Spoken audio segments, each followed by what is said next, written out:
بسم الله الرحمن الرحيم. الحمد لله نحمده ونستعينه ونستغفره ونؤمن به ونتوكل عليه ونعوذ بالله من شرور أنفسنا ومن سيئات أعمالنا ونعوذ بالله من شرور أنفسنا ومن سيئات أعمالنا ونعوذ بالله من شرور أنفسنا ومن سيئات أعمالنا من يهده الله فلا مضل له ومن يضلله فلا هادي له ونشهد أن لا إله إلا الله وحده لا شريك له ونشهد أن سيدنا ونبينا وشفيعنا وسندنا وحبيبنا ومولانا محمدا عبده ورسوله صلى الله عليه وعلى آله وأصحابه ومن تبعهم بإحسان إلى يوم الدين. أما بعد فأعوذ بالله من الشيطان الرجيم. بسم الله الرحمن الرحيم. ما آتاكم الرسول فخذوه وما نهاكم عنه فانتهوا. وقال النبي صلى الله عليه وسلم لا يؤمن أحدكم حتى أكون أحب إليه من والده وولده والناس أجمعين أو كما قال النبي صلى الله عليه وسلم. صدق الله العظيم وصدق رسوله النبي الكريم ونحن على ذلك لمن الشاهدين والشاكرين والحمد لله رب العالمين. درود شریف پڑھ لیجیے. اللهم صل علی محمد.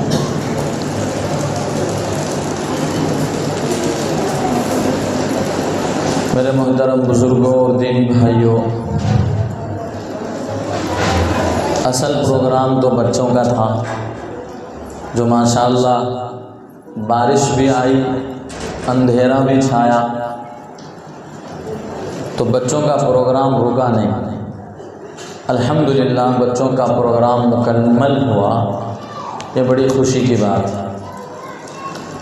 چونکہ جو جلسہ ہوتا ہے خاص طور پر مکتب کا جلسہ ہے، اسی طرح سے اسکول میں فنکشن ہوتے ہیں اور مدرسوں میں جو جلسے ہوا کرتے ہیں، اس میں چونکہ ہم بھی اسی راستے سے گزرے ہیں، تو بچوں کو بہت زیادہ شوق ہوتا ہے کہ میرا نمبر آئے، میرا نمبر آئے، میں بھی بولوں. اس میں بعض بچے ایسے بھی ہوتے ہیں جو بالکل زوردار بولتے ہیں، بعض بچے ایسے ہوتے ہیں جو ڈرتے بھی ہیں لیکن بولتے ہیں. تو خیر یہی ہمارے ننھے منھے بچے ہیں جو آگے کے مستقبل کے مفکر ہیں، داعی ہیں، مبلغ ہیں، عالم ہیں، مفتی ہیں، قاری ہیں، یا کسی اسکول اور کالج کے پروفیسر ہیں، ماسٹر ہیں، ٹیچر ہیں. تو چونکہ ان کو آگے ایک راستہ طے کرنا ہے، تو اللہ کا کرم اور شکر ہے کہ یہ بچے ہمارے بچپن سے اس راستے میں بڑی بہادری سے سامنے آتے ہیں اور بغیر ڈرے ہوئے بات کرتے ہیں. اور یقیناً یہ نہ ڈرنا بچوں کے اندر بڑی کمال کی بات ہے، ورنہ ہم میں سے بڑے بڑوں کے پاؤں ہلنے لگتے ہیں جب جلسے میں بات کرتے ہیں. جب لوگ بیٹھے ہوں سامنے، ہزاروں کا مجمع ہو، تو بڑے بڑوں کے پاؤں ہلنے لگتے ہیں. کیا بولیں گے وہ بھی پتہ نہیں چلتا ہے بعض مرتبہ. لیکن یہ میرے اللہ کا کرم ہے کہ اللہ تعالیٰ نے اپنے ننھے منھے جو بندے ہیں پیداوار ہیں اللہ کی، اللہ تعالیٰ نے ان کو اتنی طاقت دے رکھی ہے کہ وہ کسی سے گھبراتے نہیں۔ تو خیر اللہ کا شکر ہے کہ ان بچوں کا جلسہ مکمل ہوا اور ان کا پروگرام مکمل ہوا۔ اب آخر میں ہوتا ہے جو ہمارے اکابرین کی طرف سے چلا آ رہا ہے کہ جو چیف گیسٹ ہوتے ہیں، مہمان خصوصی ہوتے ہیں، ان کو دعوت دی جاتی ہے، وہ بات کرتے ہیں۔ تو اب ہمارا نمبر آیا ہے، تو اللہ سے دعا کریں کہ اللہ تعالیٰ ایسی بات نکلوا دے جس سے ہم سب کے لیے فائدہ ہو، ہماری آخرت کا بھی فائدہ ہو اور دنیا کا بھی فائدہ ہو۔ اصل میں بات تو اسٹیج پر ہونا تھا، لیکن اللہ کی قدرت کے سامنے بڑے سے بڑوں کی نہیں چلتی، چاہے کتنی بھی زیادہ انسان اپنی چال بازیاں چل جاوے اور انسان اپنی طاقت اور زور لگا دے اور انسان کے جی میں جو آئے کر لے اور وہ یہ چاہے کہ میرے اللہ کا فیصلہ بدل دوں، دنیا کی ساری طاقت مل جائے تب بھی میرے اللہ کے فیصلے کو کوئی بدل نہیں سکتا، کوئی نہیں بدل سکتا۔ تو میرے رب کا یہ فیصلہ تھا کہ ہمیں مسجد میں بیان سننا ہے، مسجد میں بات سننی ہے، تو بھلا اس فیصلے کو کون بدل سکتا ہے؟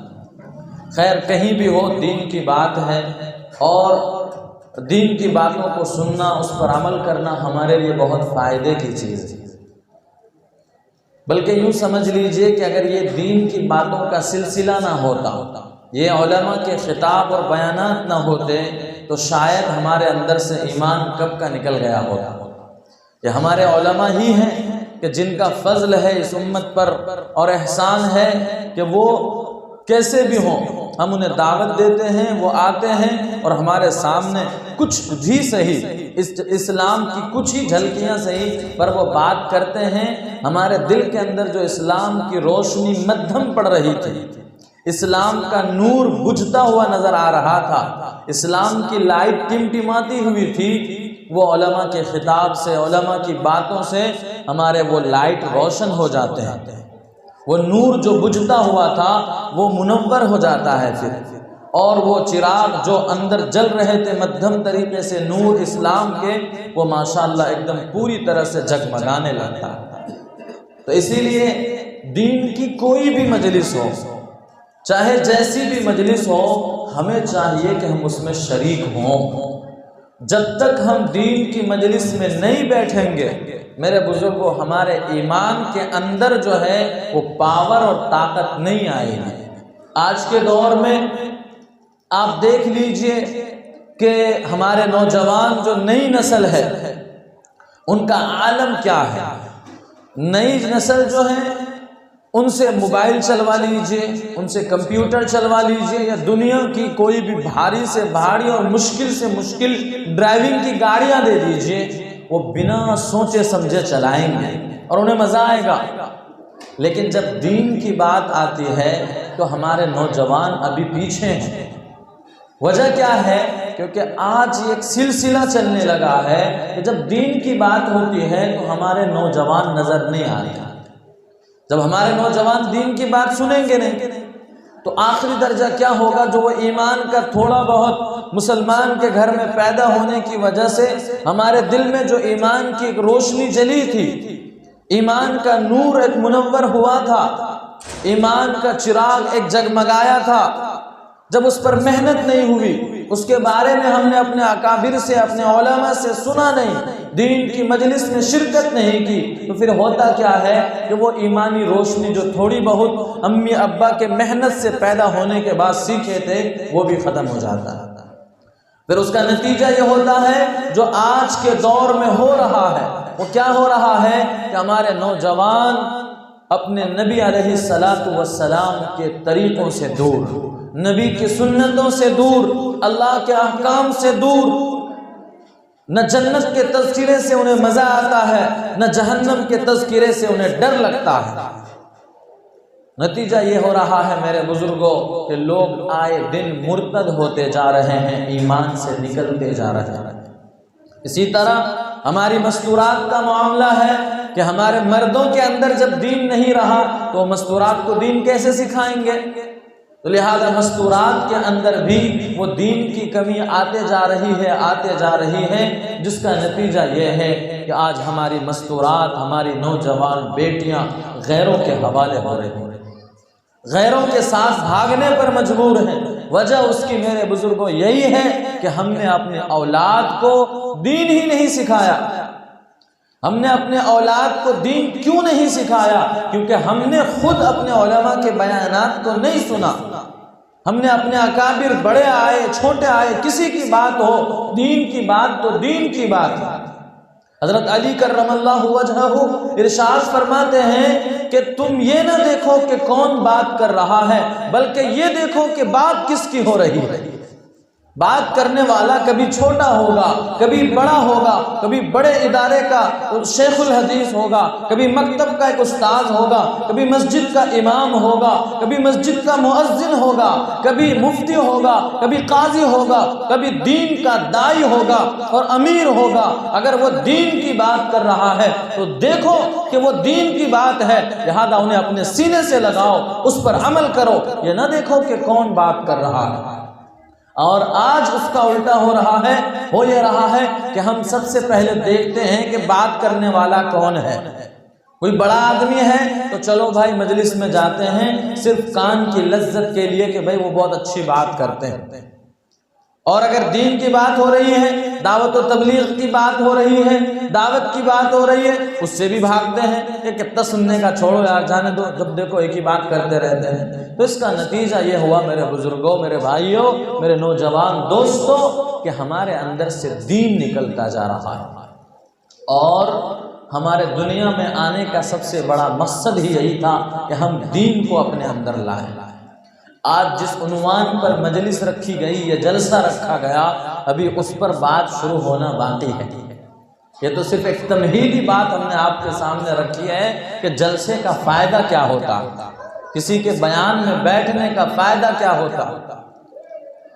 اب اپنے اصل مقصد کی طرف میرے بزرگوں چلیں کہ چونکہ آج کے دن کے بارے میں بہت زیادہ مشہور یہ ہے کہ 12 ربیع الاول ہے۔ 12 ربیع الاول کو ہمارے آقا، دنیا کے تاجدار، دنیا کے دلہا، دونوں جہاں کے سردار، محبوب رب، محبوب کائنات، جن و انس کے سردار، 1,24,000 نبیوں کی امامت کرنے والے امام الانبیاء جناب محمد الرسول اللہ صلی اللہ علیہ وآلہ وسلم کی پیدائش کا دن ہے۔ یہ مشہور ہے، حالانکہ بہت زیادہ اس بات میں اختلاف ہے کہ کیا ہمارے آقا دنیا میں اسی دن تشریف لائے تھے یا اس سے ایک دن پہلے یا اس کی کسی اور تاریخ میں۔ تو صحیح بات میرے بزرگوں یہ ہے کہ کسی بھی محدث نے، کسی بھی مورخ نے متعین تاریخ نہیں لکھی ہے کہ اسی دن پیدا ہوا، کسی نے نہیں لکھی۔ بعضوں کا قول ہے کہ 9 ربیع الاول کو آپ دنیا میں تشریف لائے تھے، بعضوں کا قول ہے 13 ربیع الاول کو تشریف لائے تھے، اور بعضوں کا کہنا ہے 12 ربیع الاول کو آئے تھے۔ اب آپ اس میں سے کس کو مانیں گے؟ لہذا کوئی دن متعین نہیں، البتہ اتنا متعین ہے کہ میرے نبی پیر کے دن پیدا ہوئے تھے۔ پیدا ہونے کی کیفیت کیا تھی؟ میرے آقا دنیا میں کیسے تشریف لائے تھے؟ میرے آقا کے دنیا میں آنے سے پہلے حضرت مولانا ابوالکلام آزاد صاحب رحمت اللہ علیہ لکھتے ہیں کہ دنیا میں سناٹا تھا، چرند و پرند پر سناٹے تھے، بادلوں کی بادل کے جو بادل پنے ہیں اس میں خاموشی تھی، چاند بے نور ہو گیا تھا، سورج اپنی روشنی بھول چکا تھا، ستارے جگمگانا چھوڑ چکے تھے، اور سمندروں کے اندر لہریں اٹھنا بند ہو گئی تھی، گویا زمین و آسمان پر ایک سکتہ طاری تھا، ایک خاموشی طاری تھی۔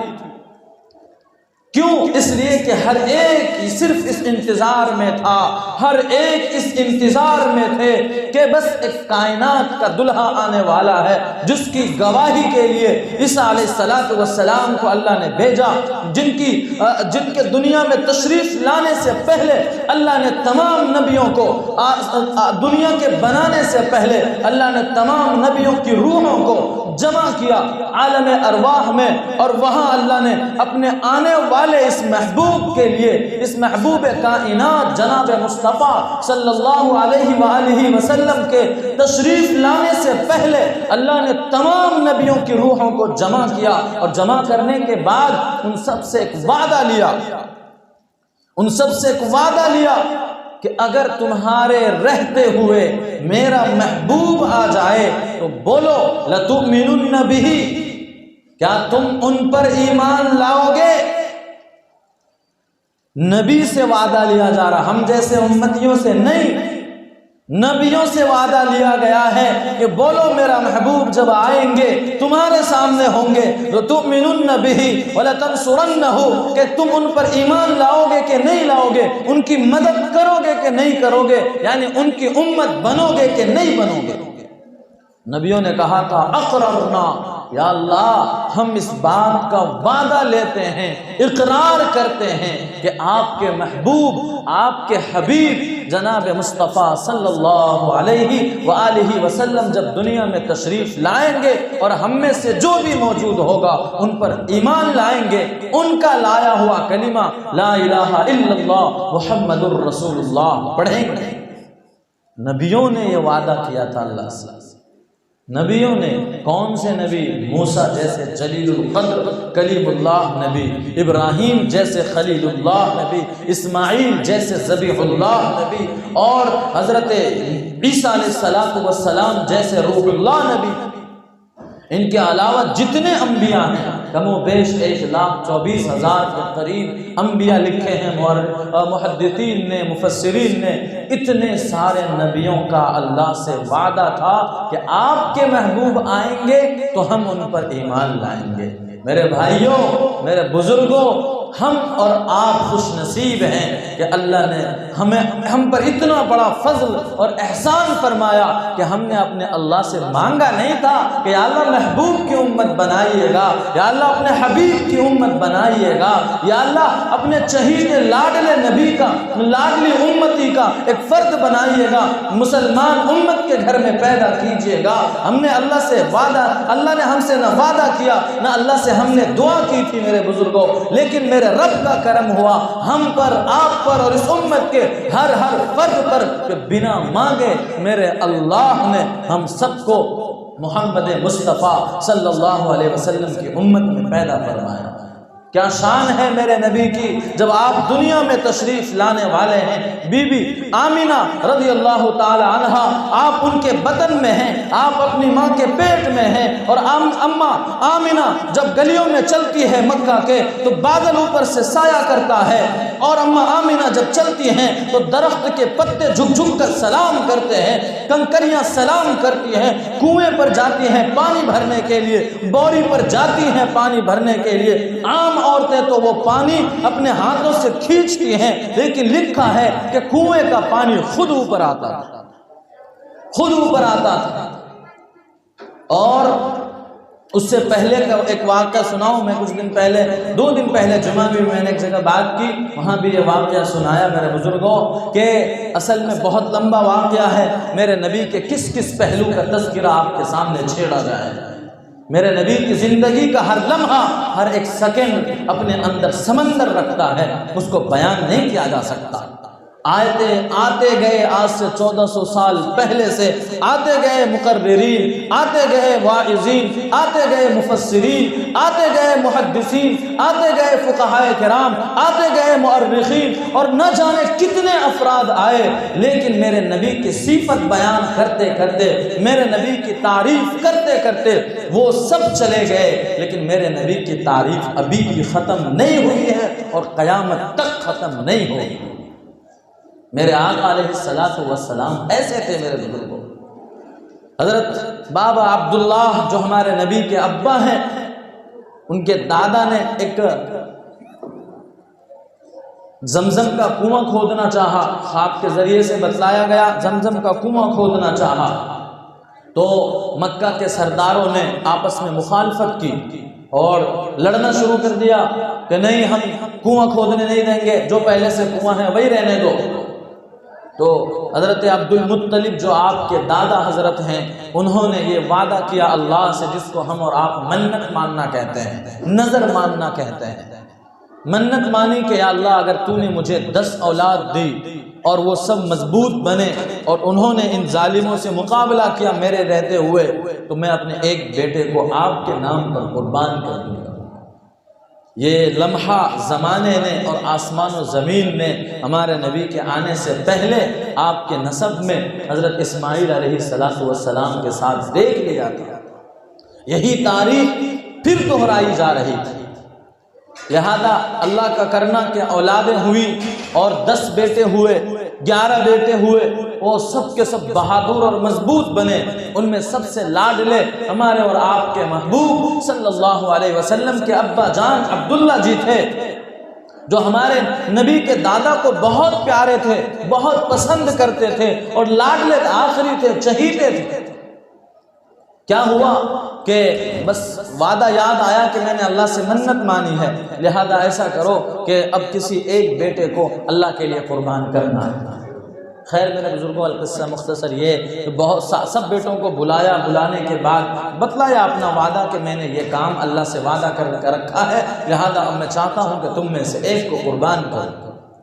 واقعہ ہوا، بتلانے والے نے بتلایا کہ یہ نام نکالا گیا تو حضرت عبداللہ کا نام آیا، میرے نبی کے ابا کا نام آیا کہ انہیں ذبح ہونا ہے، اللہ کے نام پر قربان ہونا ہے۔ آزمائش عبد المطلب کی شروع ہوئی۔ حضرت عبد المطلب سب سے چہیتے اور لاڈلے بیٹے کو ذبح کرنا پسند نہیں کرتے، لیکن اللہ کی طرف سے ان کو یہ بتلایا جا رہا ہے، وہ جو بتلانے والے لوگ تھے کہ تمہارا اللہ یہ چاہتا ہے، تمہارا رب یہ چاہتا ہے، تمہارا خالق یہ چاہتا ہے کہ تمہارا عبداللہ ذبح ہو، لہذا عبداللہ کا نام نکلا ہے اس تیر پر، عبداللہ کو ذبح کرو۔ جب یہ دیکھا تو سب کے سب مکہ کے جو دوسرے آپ کے ماننے والے تھے، چونکہ ہمارے نبی کے دادا بھی سردار تھے تو سرداروں کے ماننے والے بھی بہت ہوتے ہیں، وہ سب دوڑے بھاگے آئے کہ حضرت آپ یہ کیا کر رہے ہیں، اتنے لاڈلے بیٹے کو آپ کیسے ذبح کریں گے؟ تو کہا کہ پھر کیا اپائے ہے بتلاؤ؟ تو بتلایا کہ ایک جگہ ہے، وہاں پر ایک عرافہ، وہ ہاتھ وغیرہ دیکھنے والے ہوتے نہیں، وہ رہتی ہے، وہ بتلاتی ہے ایک چیز، لہذا آپ ان کے پاس چلے جائیں اور ان سے معلوم کریں وہ کیا مشورہ دیتی ہے، لہذا آپ اس کے حساب سے عمل کریں۔ پتہ چلا وہ خیبر میں ہے، جو مدینہ کے قریب میں ہے۔ خیبر میں پہنچے اور وہ عرافہ کے پاس پہنچے۔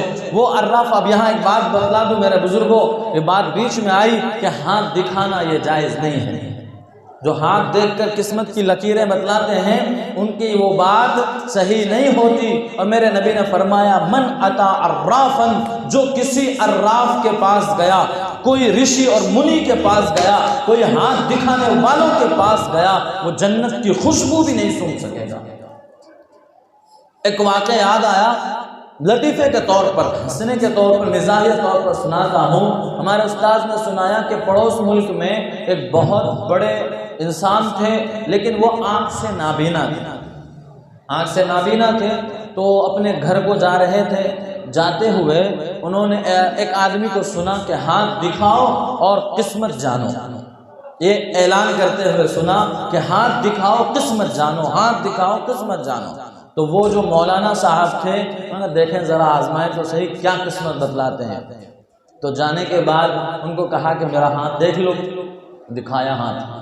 تو دیکھنے کے بعد وہ جو عراف ہوتے ہیں وہ ہماری زندگی میں کوئی ایسا معاملہ ہوا رہتا وہی بولتے ہیں، اور ہم سوچتے ہیں بہت بڑا پہنچا ہوا آدمی، اور پھر ہم یقین کر لیتے ہیں کہ بھائی یہ تو بہت بڑا انسان ہے، ہماری ساری مصیبت ختم کر دے گا۔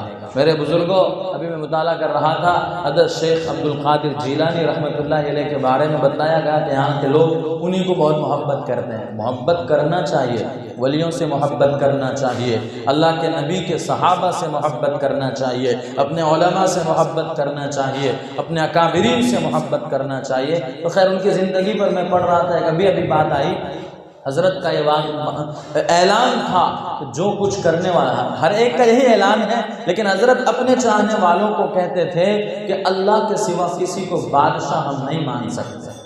جو کرتا ہے معطی، دینے والا، لینے والا، روکنے والا اور عطا کرنے والا، ہر چیز کا مالک اللہ ہے، لہذا کوئی بھی ہاتھ دیکھ کر بتلانے والا یہ بتلا ہی نہیں سکتا صحیح۔ بتلا ہی نہیں سکتا صحیح. جب اللہ کے ولیوں کو پتہ نہیں ہوتا، اللہ کے نبی علیہ السلام کو پتہ نہیں کہ ہمارے صحابہ کے ساتھ آگے کیا ہونے والا ہے. ایک آدمی دھوکہ دے کر میرے نبی کے 70 صحابہ کو لے گئے اور لے جانے کے بعد شہید کر دیا. میرے آقا کو اگر پتہ ہوتا آگے کی بات تو کیا میرے آقا بھیجتے؟ نہیں بھیجتے. تو جب اللہ کے ولیوں کو، نبیوں کو پتہ نہیں، یہ بازار پر ہاتھ دیکھنے والے جن کے چہرے پر نور نہیں، جن کی نماز دل کی نماز ہوتی ہے. مجھے نماز ہو گئی؟ کہتا ہاں ہو گئی. کہاں پڑھے؟ مدینے میں پڑھے. بیٹھے کہاں ہیں؟ بازار میں، دکان پر بیٹھے ہوئے ہیں، اور ایک گھر بنا رکھا ہے، دھندا کھول رکھا ہے، وہاں بیٹھے ہوئے ہیں. کہا نماز ہو گئی؟ کہا ہاں ہو گئی. کہاں ہوئی؟ مدینے میں پڑھے. کہاں ہوئی؟ مکے میں پڑھے. اس پر بہت ساری باتیں یاد آ رہی ہے، میں اس کو یہیں روکتا ہوں. تو وہ جو پڑوس ملک میں عالم تھے وہ ان کے پاس گئے، چلو ذرا دیکھوں تو صحیح کہ یہ کیا بتلاتا ہے. لہٰذا گئے، ان کو دیکھا تو اس نے دیکھا کہ یہ تو مولوی صاحب اندھے ہیں، ان سے کون شادی وادی کرنے والا ہے. تو کہا کہ آپ کی قسمت میں شادی نہیں لکھی. ایسا کہا. تو مولوی صاحب نے کہا بے نالائق، تیرے باپ کی شادی بھی ہو گئی ہے، تیرے باپ کے 3 بچے بھی ہیں. تیرے باپ کی شادی بھی ہو گئی ہے اور 3 بچے بھی ہیں. وہ بیچارہ بوڑھیا بستر اٹھایا، بھاگا کے پھنس جائیں گے. تو یہ لوگ ایسے ہی ہوتے ہیں. تو میرے نبی نے فرمایا کہ ایسے لوگوں کے پاس جانے والا جنت کی خوشبو بھی نہیں سونگھ سکے گا. اپنے ایمان کی حفاظت کرنا چاہیے، کیونکہ یہ لوگ ایمان کے ڈکیت ہیں، ایمان کے لٹیرے ہیں، جو ہمارے ہاتھ دیکھ کر ہماری قسمت بتاتے ہیں، خود کی قسمت پتہ نہیں، ایک اکیلے بیٹھے تنہا رہتے ہیں اور دوسروں کی قسمت کا پتہ کرتے ہیں. وہ زمانے میں ایسا تھا، اسی لیے تو میرے نبی نے یہ حدیث ارشاد فرمائی.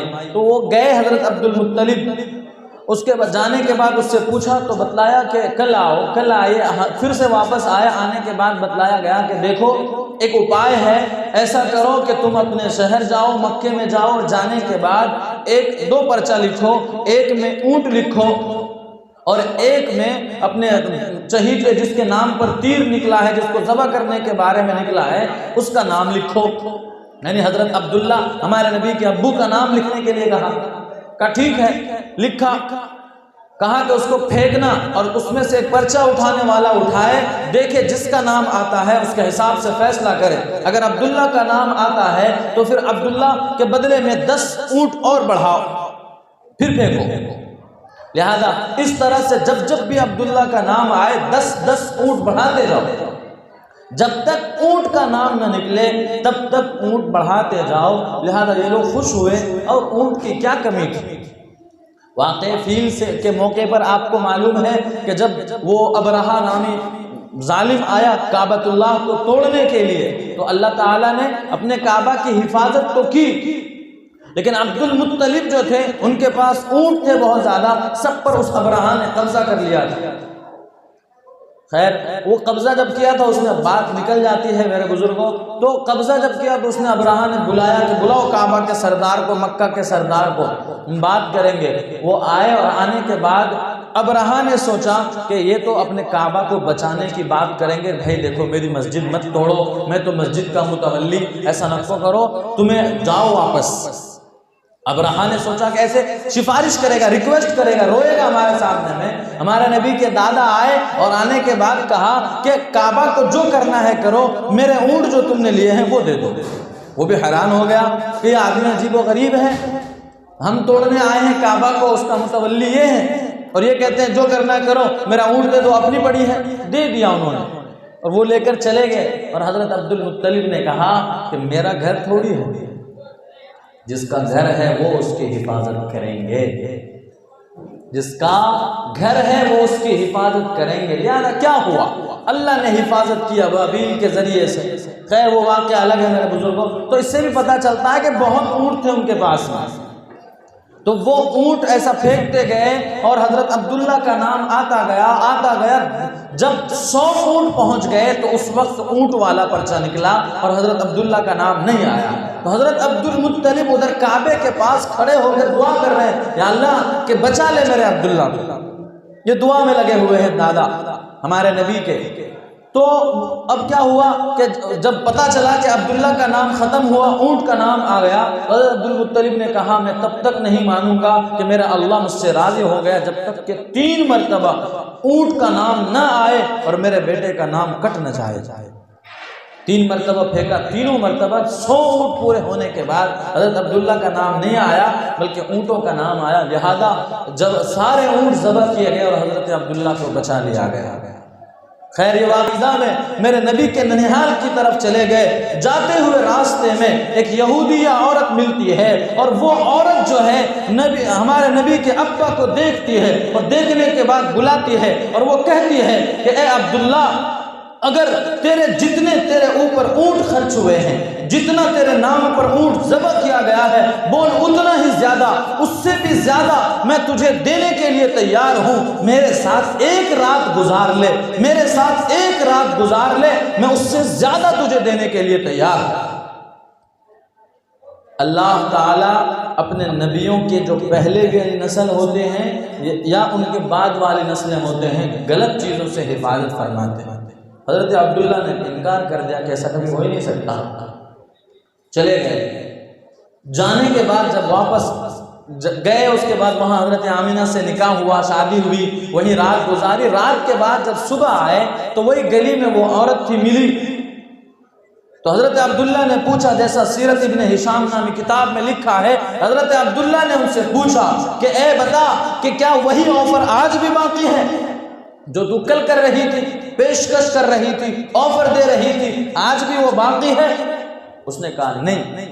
حضرت عبداللہ نے پوچھا بتا آخر کیا وجہ تھی کہ کل تو 100 اونٹ سے زیادہ دینے کو تیار تھی، 1 رات تیرے ساتھ سونے کے لیے، آج تو بالکل منع کر رہی ہے، وجہ کیا ہے؟ تو اس عورت نے کہا عبداللہ، کل جب تم اس گلی سے گزر رہے تھے، تیرے چہرے پر، تیرے پیشانی پر نبوت کا نور نظر آ رہا تھا، وہ نور اب آمینہ کے پیٹ میں چلا گیا، تیرے چہرے سے وہ چمک ہٹ گئی ہے، لہذا وہ آفر ختم۔ میرے بزرگوں، یہ میرے آقا علیہ السلام کی شان ہے کہ آپ دنیا میں تشریف لانے سے پہلے بھی دنیا کو ایسے روشن کر رہے تھے اور ایسے دنیا کو بتلا رہے تھے کہ کوئی آنے والے۔ اس کے بعد میرے نبی کے والد صاحب کا انتقال ہو گیا۔ میرے بزرگوں، خیر یہ جو واقعہ میں حضرت اماں آمینہ کا بتلا رہا تھا، اماں آمینہ کنویں پر جاتی ہے پانی لینے کے لیے، تو عورتیں کہتی ہیں کہ ارے کیسی ہے تو، تیرا شوہر انتقال ہو چکا ہے، تو بیوہ ہے، اور بیوہ عورتیں سنگار نہیں کرتی، میک اپ نہیں کرتی، خوشبو نہیں لگاتی، تو کیسی خاتون ہے، تو کیسی عورت ہے، تیرے شوہر کا انتقال ہے اور تو خوشبو لگائے پھرتی ہے، تو جب آتی ہے پورا کنواں مہکنے لگتا ہے، خوشبو سے معطر ہو جاتا ہے، ایسا کیوں کرتی ہے؟ عورتوں کو جلن ہوا، عورتوں نے سوچا کہ یہ مانتی نہیں، لہذا ان کے سسر سے جا کر کہہ دوں، لہذا ان کے دادا، ہمارے نبی کے دادا سے شکایت کی گئی، آپ اپنی بہو کو سمجھا لو، آپ کی بہو خوشبو لگاتی ہے، بیوہ ایسا کام نہیں کرتی۔ تو حضرت عبدالمطلب تھے، انہوں نے اپنی بہو کو بلایا، بلانے کے بعد کہا بیٹا کیا بات ہے، یہ ساری عورتیں شکایت کرتی ہیں، کیا تم واقعاتاً میک اپ کرتی ہو، خوشبو لگاتی ہو؟ اماں آمینہ نے جواب دیا کہ ابا حضور کیا بتلاؤں، جس دن سے یہ بچہ میرے پیٹ میں آیا ہے اس دن سے میری کیفیت کیسی ہے میں آپ کو بتا نہیں سکتی، میں آپ کو بتا نہیں سکتی کیا کیفیت ہے، کیفیت عجیب و غریب ہے۔ میں جدھر چلتی ہوں بادل اوپر سایہ کیے ہوئے ہوتا ہے، چلتی ہوں تو یہ خوشبو نکلتے ہیں، میں نہیں لگاتی خوشبو، یہ خوشبو میرے اس بچے کی خوشبو ہے، میری نہیں ہے۔ دادا سمجھ گئے کہ میرے پوتے کی کوئی نہ کوئی بڑی شان ہوگی، کیوں نہ ہوگی کہ وہ پوری دنیا کو روشن کرنے آ رہے ہیں۔ خیر میرے بزرگوں، جب پیدا ہوئے ہیں میرے آقا علیہ السلام تو اماں آمینہ خود حضرت دائی حلیمہ سے بیان کرتی ہیں، ایک لمبا واقعہ ہے، میں اس کو شارٹ کر کے بتلا رہا ہوں کہ پیدا ہوئے، عرب کے مطابق آپ کو لے جایا گیا قبیلے بنو حضرت حلیمہ سعدیہ قبیلے بنو سعد میں لے کر گئے اور وہاں جا کر دودھ پلایا، عجیب و غریب حالات ہوئے، آپ کے سینے کو چیرا گیا، دل نکالا گیا، دل سے گندگی کو نکالا گیا، آب زمزم سے دھویا گیا، اور اس کے بعد جنت کے برف سے آپ کے سینے کو ایک دم فریش کیا گیا، اور اس کے بعد دل کے اندر واپس دل کو شیک کر دیا گیا۔ اس کے بعد وہ جبریل امین تو چلے گئے، میرے نبی گھبرائے۔ اما دائی حلیمہ جو تھی اپنے اس لخت جگر کو دیکھ کر ڈرنے لگی کہ کہیں اس بچے کے ساتھ کچھ ہو نہ جاوے، اس کو اپنی امی کے پاس پہنچا دو۔ لہذا لے جاتی ہیں، راستے میں کچھ عیسائی لوگ ملتے ہیں، نصرانی لوگ ملتے ہیں، انہوں نے دیکھا اور جانچا یہ بچہ کوئی عجیب بچہ ہے، یہ وہی بچہ ہے جس کے بارے میں ہم نے اپنی کتابوں میں پڑھی ہے، لہذا اس بچے پر قبضہ کرنا چاہیے۔ لہذا وہ لوگوں نے ڈرایا دائی حلیمہ کو، وہ لے کر گئی اور جانے کے بعد اما آمنہ کے سپرد کر دی۔ ڈری ہوئی تھی اما آمنہ نے پوچھا کہ حلیمہ کیا بات ہے، آخر تو میرے بیٹے کو جبکہ رکھنا چاہتی تھی اپنے پاس، پھر واپس کیوں لے آئی ہے مکے کو؟ انہوں نے پورا واقعہ سنایا تو اما آمنہ نے کہا تجھے تعجب ہوتا ہے کہ اس کی یہ شان ہے، میں اس کے پیدائش کے دن کے بارے میں بتاتی ہوں کہ جس دن میرا بیٹا پیدا ہوا ہے اس دن کیا شان تھی اس کی۔ میرے محبوب صلی اللہ علیہ وآلہ وسلم جس دن دنیا میں تشریف لائے ہیں، اما آمنہ کا بیان ہے کہ ایسا لگا کہ جیسے چھت پھٹی ہو اور ایک نور آیا ہو، اور نور سے آواز آئی ہے اس کا نام محمد رکھو۔ اور اس کے بعد ایسا عجیب و غریب سا منظر میں نے دیکھا کہ میرے بیٹے کے بدن پر ایک قطرہ بھی ناپاکی کا نہیں ہے۔ ہمارے یہاں ڈلیوری ہوتی ہے، چاہے کیسی بھی ڈلیوری ہو، بچہ گندا پیدا ہوتا ہے، پھر انہیں صاف کیا جاتا ہے، لیکن میرے آقا کی پیدائش نرالی ہے کہ آپ کے بدن پر گندگی نہیں تھی۔ آپ کے ناف جو تھے اپنے امی کے ساتھ جو جڑا ہوا ہوتا ہے بچہ کا، وہ کٹا ہوا تھا، کوئی زخم نہیں۔ آپ ختنہ شدہ دنیا میں تشریف لائے ہیں، میرے نبی کی شان نرالی ہے، میرے محبوب کی آمد نرالی ہے، اور میرے پیارے آقا صلی اللہ علیہ وسلم جب آئے ہیں، اما آمنہ کا بیان ہے کہ ایسا ہوا کہ محبوب میرا بیٹا، میرا لخت جگر، میرا نور نظر، وہ ایسا ہوا سجدے میں چلا گیا، اور سجدے پر ہاتھ زمین پر رکھا، چہرہ آسمان کی طرف اٹھایا، گویا کچھ اعلان کیا، کچھ اشارہ کیا کہ اور اشارہ میرے بزرگوں کیا تھی؟ اشارہ یہی تھی، اشارہ یہی تھا کہ میں آیا ہوں دنیا کو اللہ سے جوڑنے کے لیے، میں آیا ہوں زمین والوں کو آسمان والوں سے جوڑنے کے لیے۔ کیوں؟ اس لیے کہ اس وقت جو حالت تھی، لوگ اپنے اپنے الگ الگ معبودوں کو بنا رکھا تھا، الگ الگ معبود تھے ہر کسی کے، کوئی لات کی پوجا کر رہا ہے، کوئی عزا نامی، کوئی حبل نامی، کوئی الگ الگ مورتی، یہاں تک کہ کعبے کے اندر 360 مورتیاں رکھی ہوئی تھیں۔ اشارہ تھا کہ ان مورتیوں کی پوجا چھڑانے آیا ہوں اور اللہ کی پوجا کروانے آیا ہوں، اللہ کی عبادت کروانے آیا ہوں۔ خیر میرے بزرگوں، ایک بات بیچ میں یاد آئی کہ یہاں ہمارے حضرت شیخ سے میں نے سنا کہ جب ہمارے نبی کا سینہ چاک کیا گیا، 4 مرتبہ سینہ چاک کیا گیا ہے، 4 مرتبہ دل نکالا گیا ہے اور صاف کر کے پھر رکھا گیا ہے، تو وہ دھویا جو گیا ہے زمزم کے پانی سے۔ کس پانی سے؟ زمزم کے پانی سے۔ حالانکہ جنت میں کون سا پانی ملے گا؟ کسی کو معلوم ہے جنت میں کون سا پانی ملے گا؟ آب کوثر، انا آتینا کل کوثر، میرے محبوب میں نے آپ کو کوثر نامی پانی عطا کیا ہے۔ تو کوثر جہاں حوض پر میرے نبی سب کو پلائیں گے، تو وہ کوثر کا پانی جنت کا پانی ہے، اور زمزم کا پانی وہ دنیا کا پانی ہے۔ تو ہونا تو یہ چاہیے تھا کہ جب پیالہ جنت سے آیا ہے اور برف جنت سے آئے ہیں تو پانی بھی جنت سے آنا چاہیے، لیکن پانی اللہ آب زمزم کو لا رہے ہیں۔ وجہ کیا ہے؟ یہاں ہمارا حضرت شیخ اپنے محدثین کی طرف سے بیان کرتے ہیں کہ محدثین نے لکھا ہے کہ اصل میں اس سے پتہ چلتا ہے کہ کوثر سے بھی زیادہ فضیلت والا پانی زمزم کا پانی ہے۔ کوثر سے بھی زیادہ فضیلت والا پانی اگر کوئی ہے وہ زمزم کا پانی ہے۔ زمزم کے بارے میں میرے نبی نے فرمایا زمزم شفاء سقم، کہ زمزم بیماری کی شفا ہے۔ بعض بزرگوں کے بارے میں لکھا ہے کہ جب وہ گئے ایک مرتبہ اور جانے کے بعد زمزم لیا ہاتھ میں اور پینے لگے، پیتے پیتے دعا کی کہ یا اللہ مجھے حافظ ابن حجر جیسا امام بنا دے۔ کہتے ہیں اس کے پینے کے بعد ہی مجھے ایسا لگا کہ بہت سارا علم آ گیا، تو یہ زمزم ہے۔ ہمارے حضرت شیخ جی کا بیان سن رہا تھا میں، اس میں حضرت نے فرمایا کہ گجرات کا ایک واقعہ ہے، میں اس لیے بیان کر رہا ہوں آپ کے سامنے میں کہ زمزم کی اہمیت ہمیں سمجھ میں آئے۔ ہم لوگ زمزم کو معمولی سمجھتے ہیں ایسے ہی پانی کی طرح ہے، نہیں میرے بزرگوں، اگر پانی ہی کی طرح ہوتا تو اللہ جنت سے بھیج دیتے کوثر کو، زمزم کو کیوں لا بھیجتے؟ اور کیوں کہتے کہ جاؤ میرے نبی کے سینے جو پاک ہے اس کو اس پانی سے دھو؟ کچھ تو بات ہوگی، بہت بڑی بات چھپی ہے اس کے اندر۔ میرے نبی نے ایک لفظ میں فرما دیا کہ ہر بیماری کی شفا۔ تو ایک واقعہ بیان کیا ہمارے حضرت شیخ نے کہ وہ ایک عورت تھی، ایک غیر مسلم مرد اور عورت تھے، ان کا ایک بچہ بہت بیمار تھا، غالباً آنکھ سے نابینا ہو گیا تھا یا منہ سے بات نہیں کر پاتا تھا۔ تو ان کو پتا چلا کہ زمزم کے بارے میں ایسی فضیلت آئی ہے، لہذا ایسا کرو کہ جب حاجی حج سے آتے ہیں تو زمزم کا پانی ہم لینے کے بعد اپنے بچے کو پلائیں گے۔ لہذا وہ عورت آئی، حاجی صاحب کوئی آئے، ان سے پانی لیا، پانی پلایا تو اس کا بچہ شفا یاب ہو گیا، اس کا بچہ شفا یاب ہو گیا، وہ خوش ہو گئی۔ تو اس سے پتہ چلتا ہے کہ زمزم اتنی بڑی دولت ہے، لیکن جب ہم یقین نہیں کریں گے زمزم کے اوپر تو ہمیں کچھ بھی ہونے والا نہیں۔ دنیا کے نارمل پانی کی طرح، ہمارے بوری والے پانی کی طرح زمزم بھی لگے گا۔ ہمیں چاہیے، میرے نبی سے جس چیز کی بھی نسبت جڑی ہے وہ چیز کی شان ہی نرالی ہے۔ تو میرے بزرگوں، خیر بات بہت لمبی ہو سکتی ہے۔ ہمارے نبی علیہ السلام کی پیدائش کا دن، اس پر میں نے بات یہ آپ کے سامنے کچھ تھوڑی سی رکھی کہ پیدائش کا دن مناتے ہیں تو میرے نبی کی پیدائش بڑی نرالی تھی۔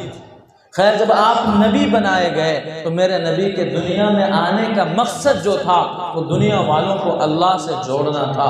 آج میرے بزرگوں، ہم نے اپنے نبی کی سیرت کو بھلا دیا، ہم نے اپنے نبی کے طریقے کو بھلا دیا، ہم نے اپنے آقا کی سنت کو بھلا دیا۔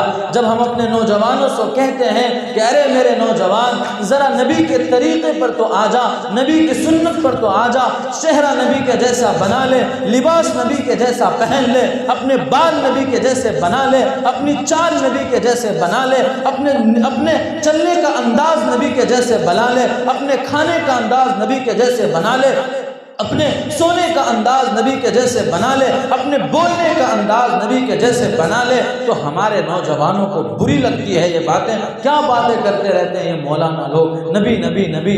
ارے میرے بزرگوں، نبی کے قدموں میں اپنے قدم جب تک نہیں رکھیں گے تب تک نہ دنیا میں کامیاب ہو سکتے ہیں نہ آخرت میں کامیاب ہو سکتے ہیں۔ ہماری کامیابی، ہماری سرخروئی، ہماری عزت جو چلی گئی ہے، ہماری ایک عزت تھی، ہماری ایک شان تھی دنیا میں۔ کوئی آدمی اسلام پر آواز اٹھانے سے پہلے 100 مرتبہ سوچتا تھا کہ ہم بولے یا نہ بولے اسلام کے بارے میں، لیکن آج ہر ایرے گہرے نتو خیرے جو آتا اسلام پر آواز اٹھاتا، اسلام کے لانے والے جناب محمد الرسول اللہ صلی اللہ علیہ وسلم پر آواز اٹھاتا ہے۔ یہاں تک کہ بعض ناہنجار اللہ تک پر گالیاں بکتے ہیں۔ یہ وجہ کیا ہے میرے بزرگوں؟ ہماری شان و شوکت کہاں چلی گئی؟ ہمارا دبدبہ کہاں چلا گیا؟ ہم نے اپنے نبی کے طریقے کو چھوڑ دیا، اپنے آقا کے طریقے کو چھوڑ دیا۔ دو چیزیں ہیں میرے بزرگوں، ایک ہے بدعت، ایک ہے رسم و رواج، اور ایک ہے سنت۔ رسم و رواج کو ہی بدعت کہتے ہیں، لیکن بدعت میں بھی ایک بات یاد رکھیں، اب بہت سارے ہم نے دیکھے بھی اور سنے بھی کہ لوگ دلائل دیتے ہیں کہ عید میلاد النبی منانے میں کیا جاتا ہے، عید میلاد النبی منانے میں کیا جاتا ہے۔ ہمارے نوجوانوں سے بھی کہیے، ہمارا دوست کا آج ہی فون آیا، یہ بات وہ بھی سنے گا۔ تو ہمارے دوست کا فون آیا، اس نے کہا کہ میرے جو دوست ہیں وہ کہتے ہیں کہ عید میلاد النبی منانے میں کیا جاتا ہے، حالانکہ تم بتاؤ مجھے کہ عید میلاد النبی کی حقیقت کیا ہے۔ تو میرے بزرگوں، میں آپ کے سامنے مختصر طور پر رکھتا ہوں، آپ لوگ اکتا تو نہیں گئے، تھک تو نہیں گئے ہیں، اثر کے بعد سے سن رہے ہیں، تھوڑا مختصر نبی کی سیرت کے اوپر میرے بزرگوں بات نہ ہو تو پھر کیا بات ہو۔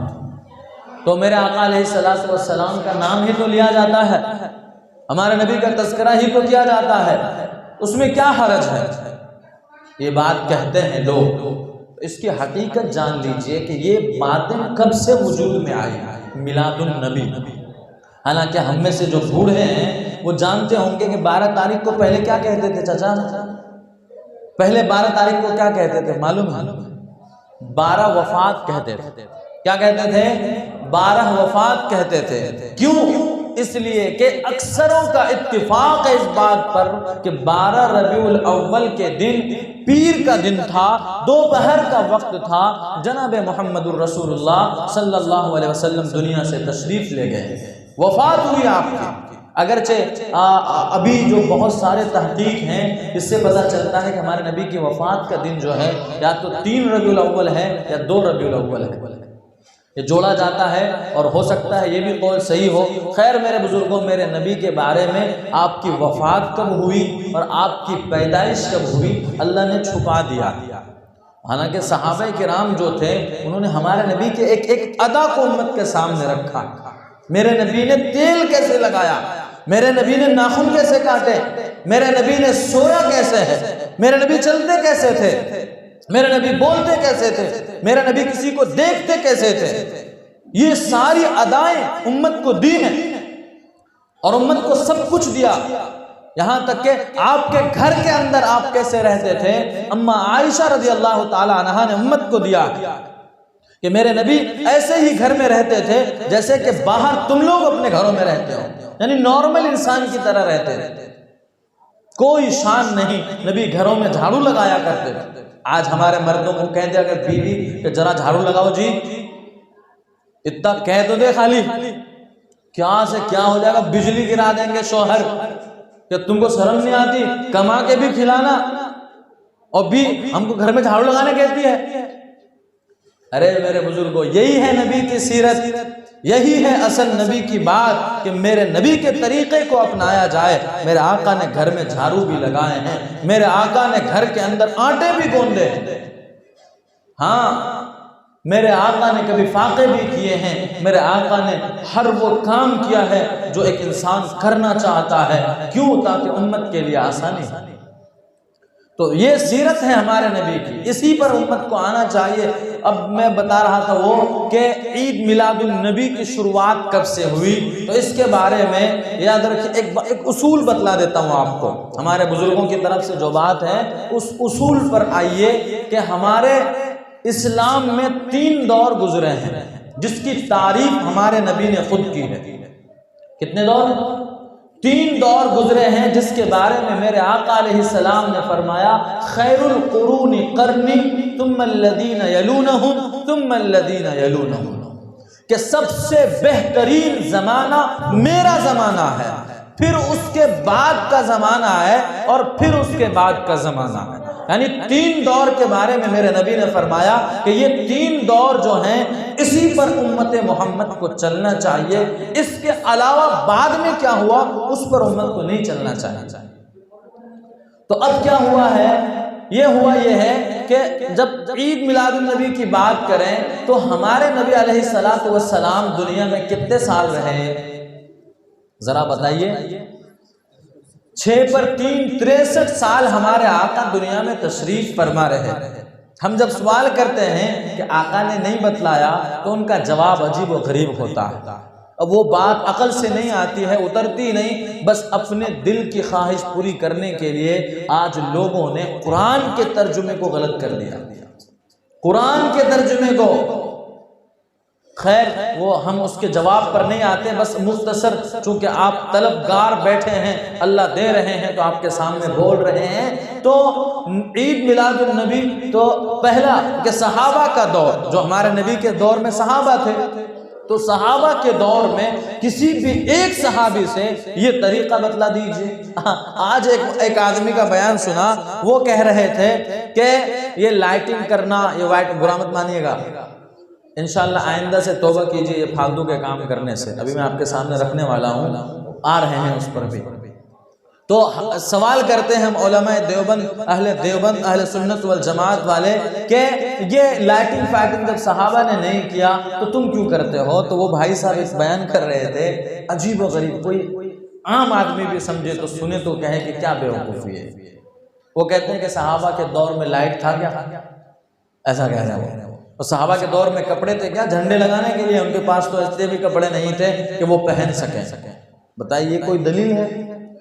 یہ کوئی دلیل نہیں ہے۔ دلیل طریقہ ہوگا صحابہ کا۔ لائٹنگ نہیں تھی تو اس وقت آگ تو جلتی تھی، آگ کے ہی پورے مدینے میں لگا دیتے چاروں طرف سے روشنیاں دیوالی کی طرح کہ میرے نبی کی پیدائش کا دن ہے آج، چلو آج دیوالی کی طرح پورے مدینے کے گلی گلی میں ہم لائٹنگ کر دیتے ہیں، آگ کے شعلے جلا دیتے ہیں۔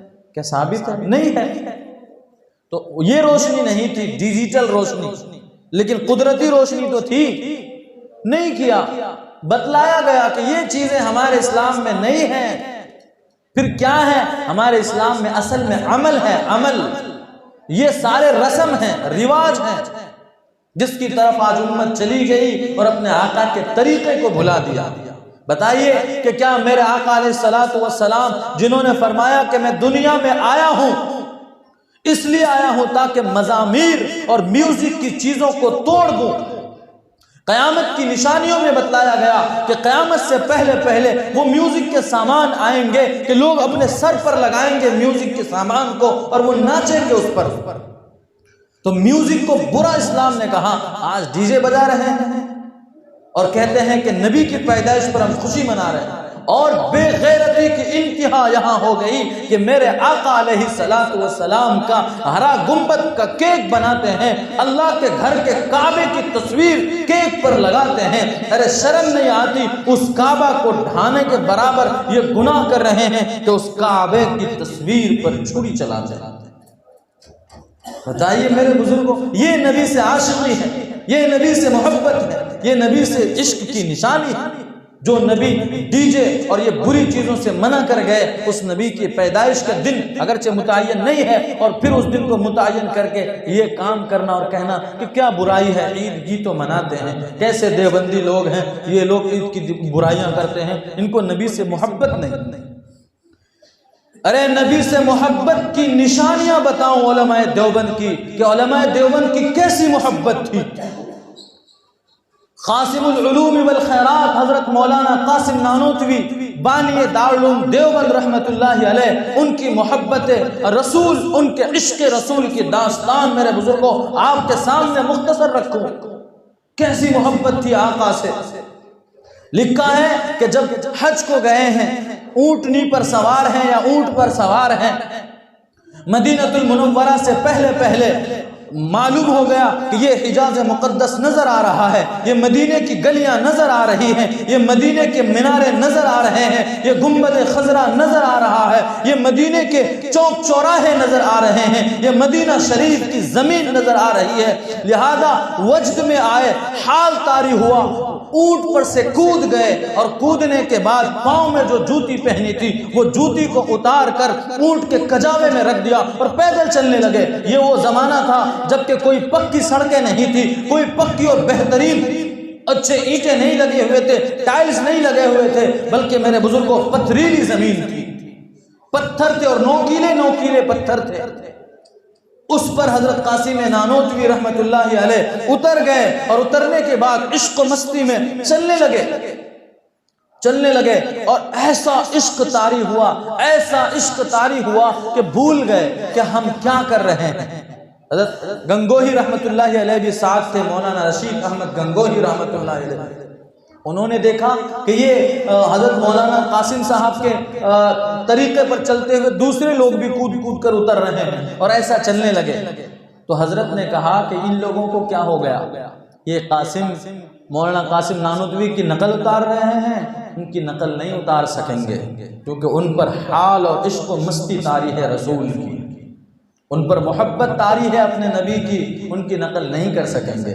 لہذا ہوا ایسا ہی کہ کوئی 100 قدم پر جا کر واپس اونٹ پر آیا کہ بابا ہم سے نہیں ہوتا، کوئی 2 قدم چلے، کوئی 5 قدم، پھر واپس سب کے سب سوار ہو گئے۔ لیکن حضرت مولانا قاسم نانوتوی رحمت اللہ علیہ مسجد نبوی تک تشریف لے گئے، اور پاؤں سے خون نکل رہے تھے، پاؤں سے خون نکل رہے تھے۔ اصل سنانا ہے آگے میرے بزرگوں۔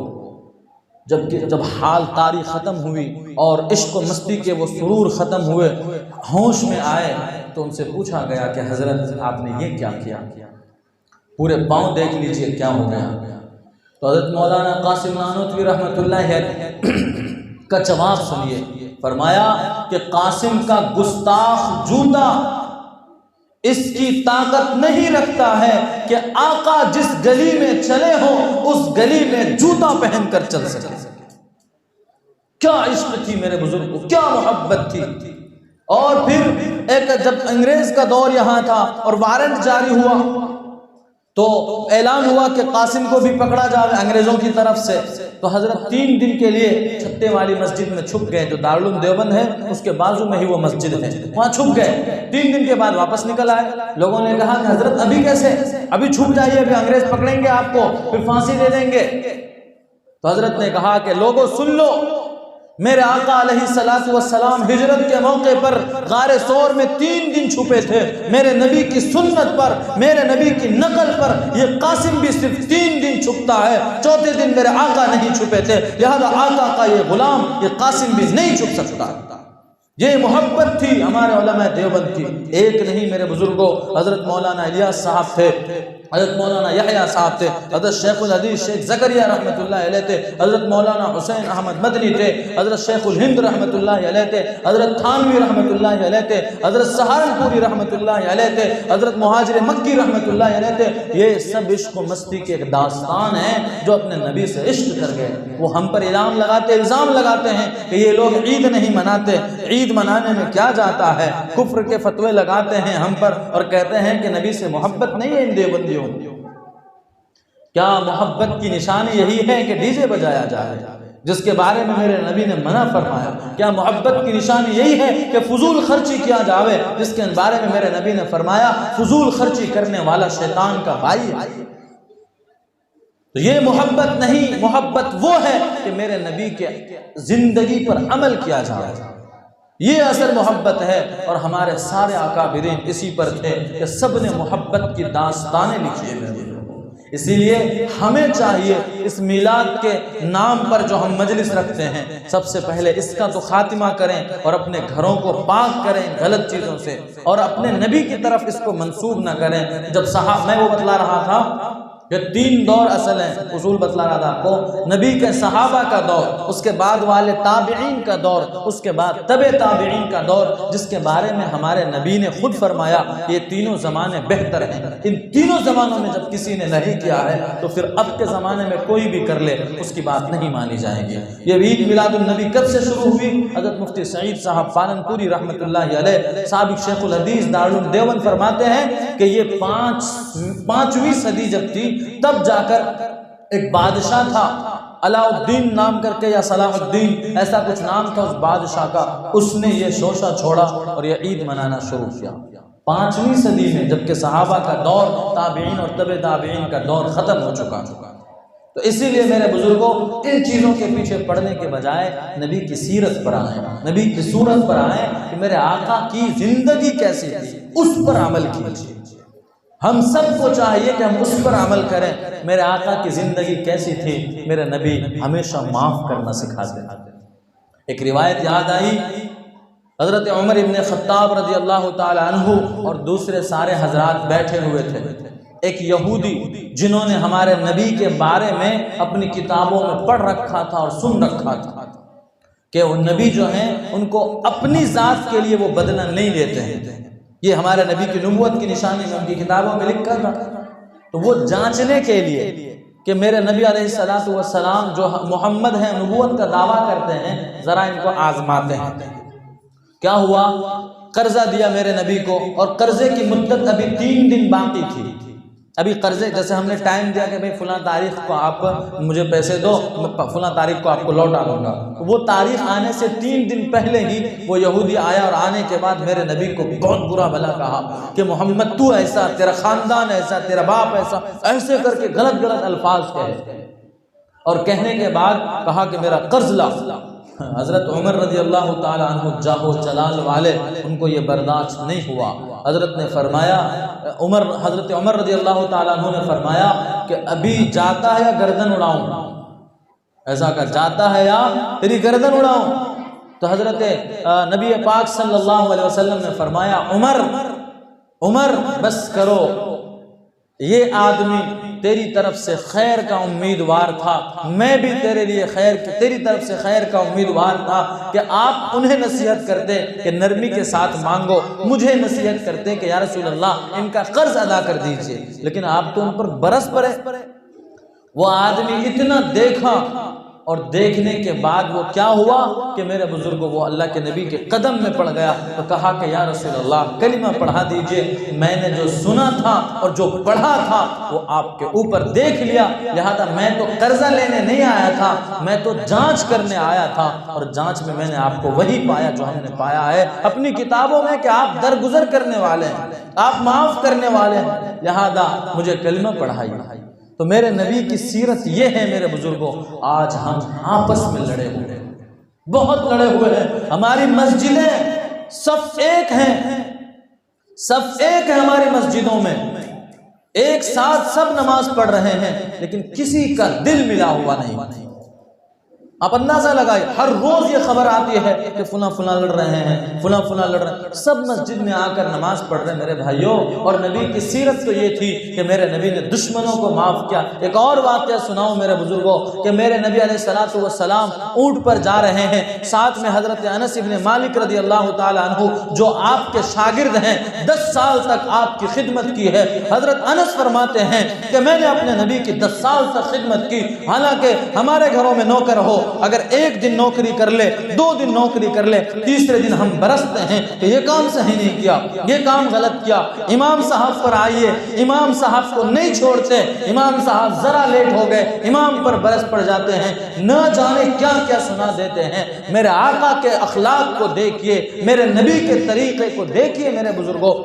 حضرت انس ابن مالک رضی اللہ تعالیٰ عنہ کہتے ہیں کہ میں نے اپنے نبی کی خدمت 10 سال کی، میرے نبی نے کبھی بھی اف نہیں کہا۔ اف جو ہوتا ہے یار یہ کیوں کر دیا، ایسا بھی نہیں کہا۔ تو میرے نبی کے اخلاق میرے بزرگوں یہ ہیں۔ وہ یہودی وہ آیا اور آنے کے بعد میرے نبی نے چادر اوڑھے ہوئے تھے، اونٹ پر سے کھینچ لیا۔ حضرت انس کہتے ہیں کہ میرے نبی کے اس اونٹ پر سے کھینچنے کی وجہ سے اس چادر کے نشان بدن پر پڑ گئے، اور وہ کہنے لگا محمد تیرے پاس جو یہ مال ہے وہ مال ہمیں دے دے، وہ تیرے باپ کا مال نہیں ہے، تیرے خاندان والوں کا مال نہیں ہے جو لیے جاتا ہے، ہمیں بھی حصہ عطا کر۔ ذرا ہمیں کوئی کہہ کے دیکھ لے ایسا، کوئی تو کہے کہ ہمارا مال ہو اور کوئی ہمیں ایسا کہہ دے تیرے باپ کا نہیں ہے، تو میرے بزرگوں کیا ہوگا، مرڈر ہو جائے گا۔ لیکن آقا علیہ الصلوۃ والسلام کے اخلاق دیکھیے، میرے نبی خاموش رہے اور مسکرا کر فرمایا کہ آپ نے سچ کہا میرے بھائی کہ یہ میرا مال نہیں، یہ تو اللہ کا مال ہے، ٹھیک ہے میں دیتا ہوں، لیکن تو نے جو یہ بد کلامی کی ہے، یہ برائی بولی ہے، بولو اس کا کیا بدلہ ہے؟ تو اس آدمی نے کہا کیا بدلہ، آپ معاف کرنے والے ہیں، معاف کر دیں گے۔ میرے نبی مسکرائے اور معاف کر دیں۔ تو یہ میرے نبی کے اخلاق تھے میرے بزرگوں۔ ہمیں چاہیے کہ ہم آپس میں درگزر کریں اور آپس میں بہترین طریقے سے رہیں۔ اب بہت وقت ہو گیا ہے، مختصر اور 1-2 منٹ کی بات کر لوں۔ ایک بات جو اصل ہے بہت ضروری ہے، مستورات نہیں رہی، مجھے ان سے بھی کرنا تھا۔ آپ مرد ہیں، آپ بھی اپنے گھروں تک پہنچائیے۔ ہمارے نبی علیہ السلام نے فرمایا کہ 3 قسم کے لوگ جنت کی خوشبو بھی نہیں سونگھیں گے، 3 قسم کے لوگ جنت کی خوشبو بھی نہیں سونگھیں گے۔ ان میں سے ایک دیوس ہے، دوسرا وہ عورتیں جو کہ مردوں کی شکل بناتی ہیں، تیسرا ہمیشہ شراب پینے والا۔ ان تینوں میں سے ہمیشہ شراب پینے والا بھی صحابہ کو سمجھ میں آ گیا، اور جو عورتیں مردوں کی شکل بناتی ہیں وہ بھی سمجھ میں آ گیا کہ بھئی عورتوں کے کپڑے الگ ہونے چاہیے، عورتوں کے لباس الگ ہونے چاہیے۔ افسوس میرے مسلمانوں ہم پر ہے کہ ہم اپنے بچیوں کو بچپن سے یہ سمجھتے ابھی تو بچی ہے، ٹی شرٹ پہناتے ہیں، جینس پہناتے ہیں، بچی ہے کیا ہوگا، یہ لباس ہم ابھی سے پہناتے ہیں، بعد میں چل کر جب ہماری بچی بڑی ہو جاتی ہے اور وہی کپڑے تلاش کرتی ہے تو پھر سر پیٹتے ہیں کہ میری بیٹی مسلمان نہیں بن رہی۔ تو اس کی غلطی ہماری ہے میرے بزرگوں، ہم نے بچپن میں اپنے بچوں کی تربیت نہیں کی۔ ہمیں چاہیے کہ اپنی بچیوں کی بچپن سے خبر رکھیں، اس کے لیے ہمیں نیک بننا پڑے گا، ماں باپ کو نیک بننا پڑے گا، اپنے گھروں کے حالات صحیح کیجیے میرے بزرگوں۔ ایک واقعہ آخر میں سناؤں گا، پہلے یہ سن لیجئے کہ حضرت نبی پاک صلی اللہ علیہ وسلم سے صحابہ نے پوچھا کہ یا رسول اللہ 2 تو سمجھ میں آیا، تیسرا نہیں سمجھ میں آیا، دیوس کس کو کہتے ہیں؟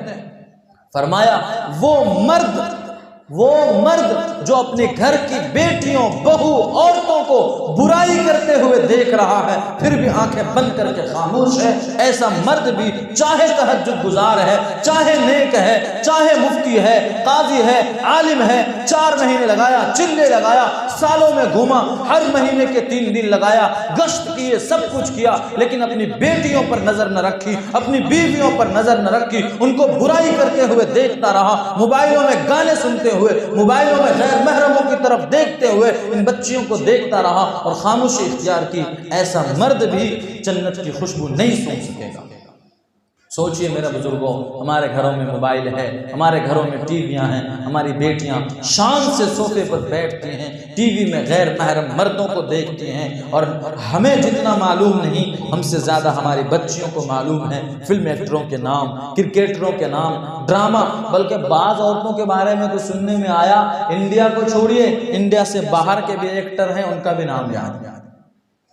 کتنی بے غیرتی اور بے شرمی کی بات، سب کا ذریعہ کون بن رہا ہے؟ ہم مرد بن رہے ہیں۔ تو اسی لیے ہمیں چاہیے کہ ہم ان چیزوں سے توبہ کریں، اپنی بچیوں کو میرے بزرگوں نیک بنائیں۔ آج دشمنوں کی نظر ہم پر ہے، خاص طور پر ہماری بیٹیوں پر ہیں، ہماری نوجوان بچیوں پر ہیں، انہیں نصیحت کر کے بھیجیے۔ کیسی نصیحت کر کے بھیجیے کہ بیٹا ایمان کی حفاظت کر لے، کسی غیر سے رشتہ نہ بنا لینا، کسی سے تعلق نہ کر لینا، کسی سے محبت نہ کر بیٹھنا، اپنے آقا کی طرف دیکھتے ہوئے کہ تیرے آقا نے تیرے لیے بہت رویا ہے، رات کو آنسو بہائے ہیں، اور اپنے اوپر اپنے راستوں میں کوڑے ڈلوائے ہیں، راستے میں کانٹے بچھوائے ہیں، صرف اس لیے کہ میری امت خوش ہو جاوے، میری امت پر اللہ کا عذاب نہ آوے، رات رات بھر دعائیں کرتے تھے۔ ان کا واسطہ میری بچیوں کہ تو جا کر اپنے ایمان کو بیچ نہ دینا۔ کچھ دن پہلے میں نے پڑھا میرے بزرگوں، عجیب و غریب چال بازیاں ہیں، وہ حالات بیان کرنے نہیں بیٹھا، میں اپنے نبی کی سیرت بیان کرنے بیٹھا۔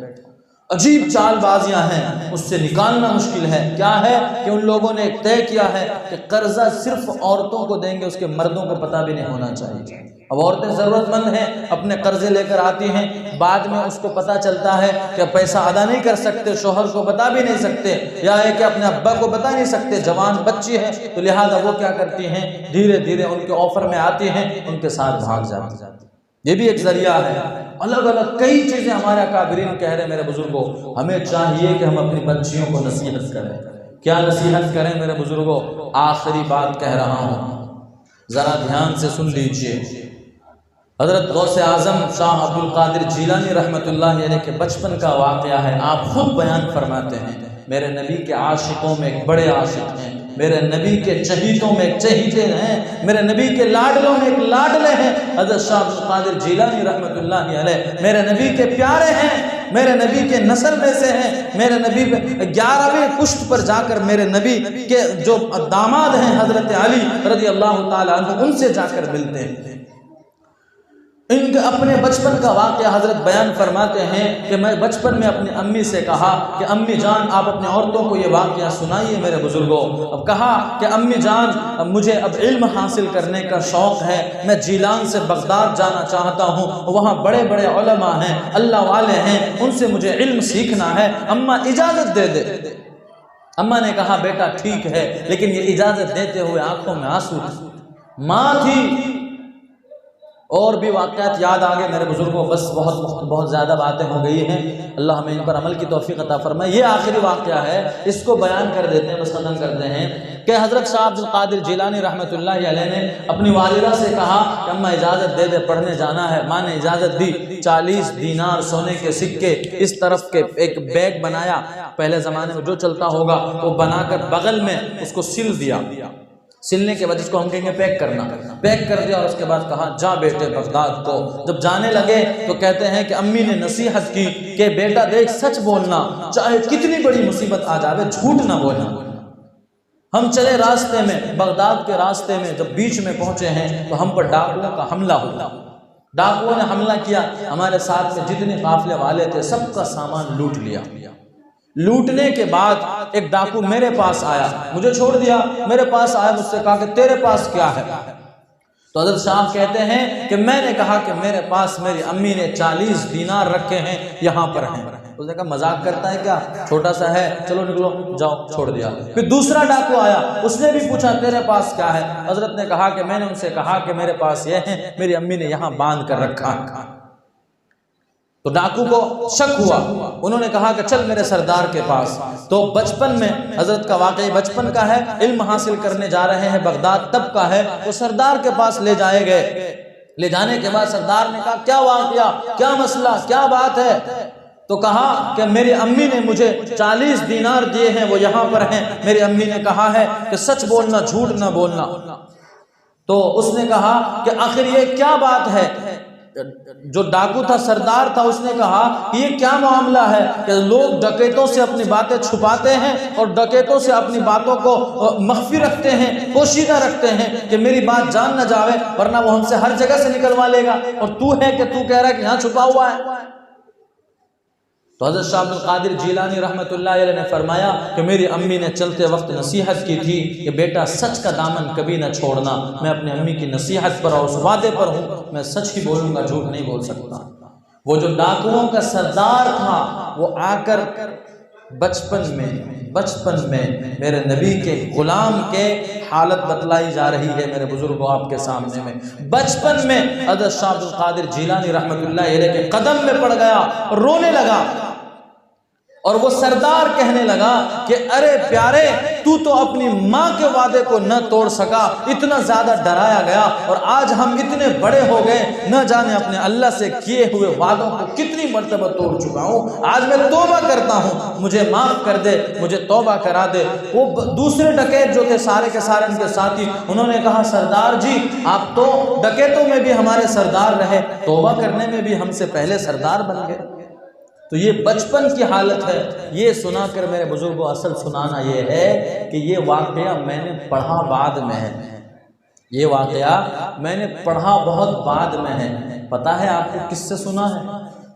ہم نے ہماری نانی سے سنا ہے، ہم نے ہماری نانی سے یہ واقعہ سنا ہے۔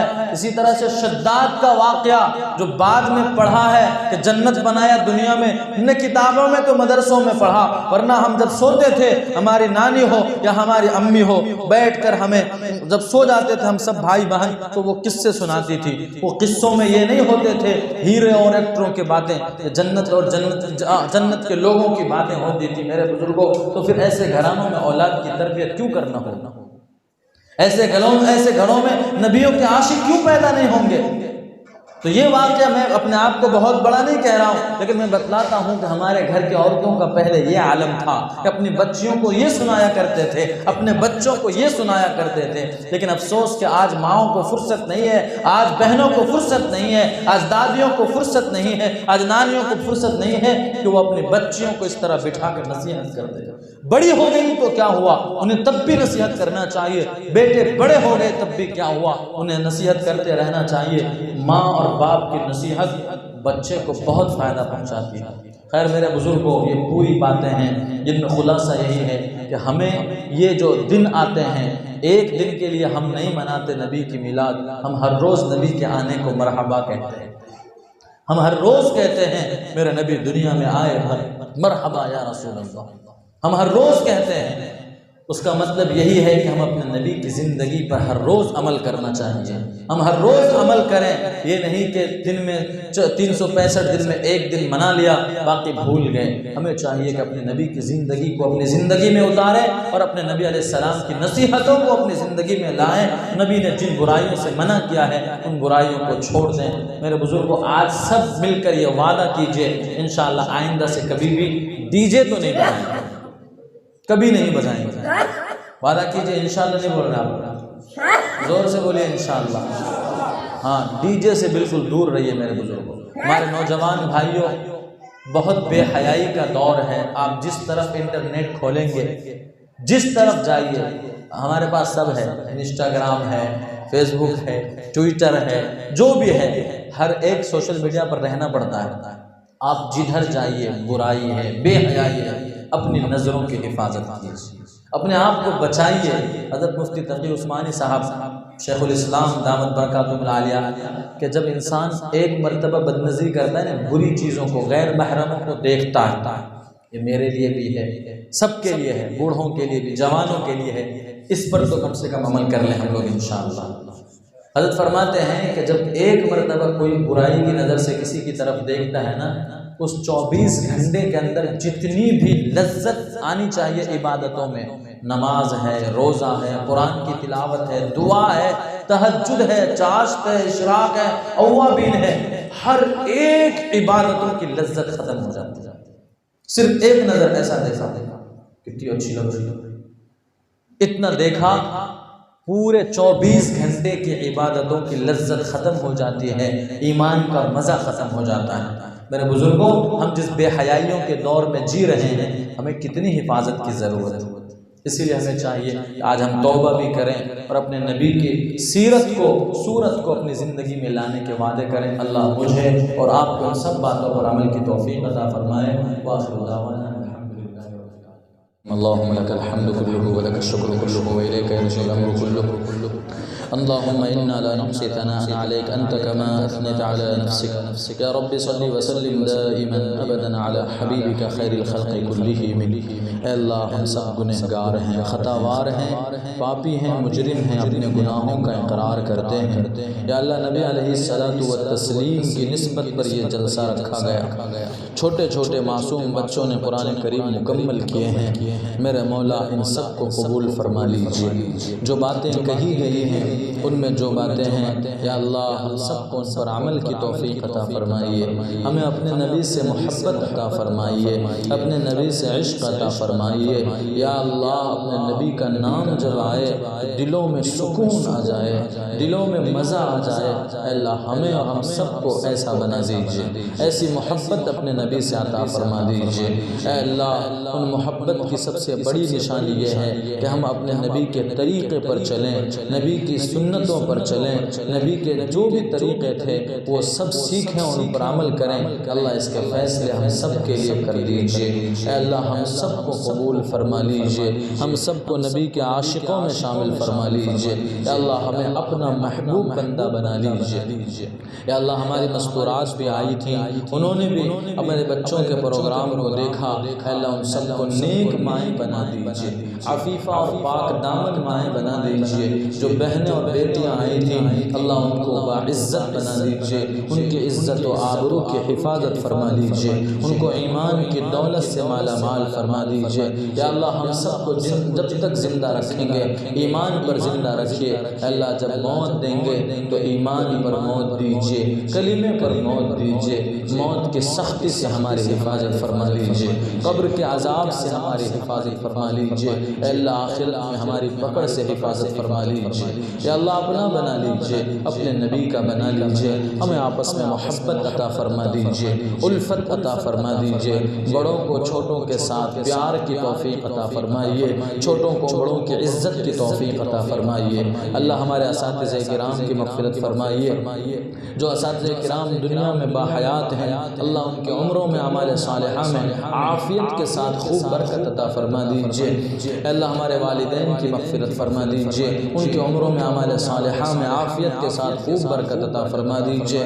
ہمیں ان سب کے آنکھوں کی ٹھنڈک بنا دیجیے، ہمارے محسنین کی مغفرت فرما دیجیے۔ اے اللہ، اس جلسہ کا انتظام کرنے والے جس طرح سے بھی انتظام کیا ہے، یا اللہ، ان کے اس انتظام کو قبول فرما لیجیے۔ اللہ، ان کے انتظام کو قبول فرما لیجیے، جنہوں نے جو خرچ کیے ہیں، اللہ ان کو بہترین بدلہ عطا فرما دیجیے۔ ان بچوں کے استاذ کی بھی محنت کو قبول فرما لیجیے۔ اے اللہ، ان کو اور محنت کی توفیق عطا فرمائیے۔ دنیا والے کیا بدلہ دیں، آخرت میں آپ ہی تاج دیں گے۔ اے اللہ، آپ ہی بدلہ دیں گے، دنیا میں خوشی عطا فرما دیجیے، عزت عطا فرما دیجیے۔ اللہ، پوری امت کی حفاظت فرما لیجیے، امت کی پریشانیوں کو دور فرما دیجیے، امت کا رعب اور دبدبہ واپس لوٹا دیجیے۔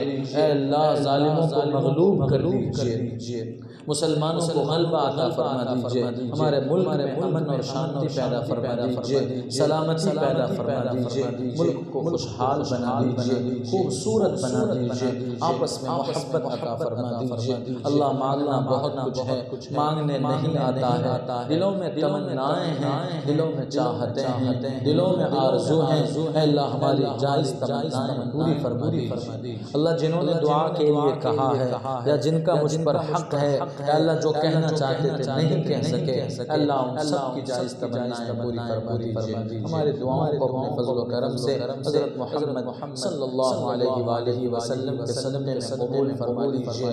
نبی علیہ السلام نے جو بھی خیر آپ سے مانگی ہے، ہم سب کو پوری امت کو اس میں حصہ عطا فرما دیجئے۔ جن شرور اور فتن سے پناہ چاہیے ہیں، اللہ ہم سب کو پناہ عطا فرما دیجئے، ہماری دعاؤں کو قبول فرما دیجئے۔ وصلی اللہ علی النبی الکریم وعلی آلہ واصحابہ اجمعین برحمتک یا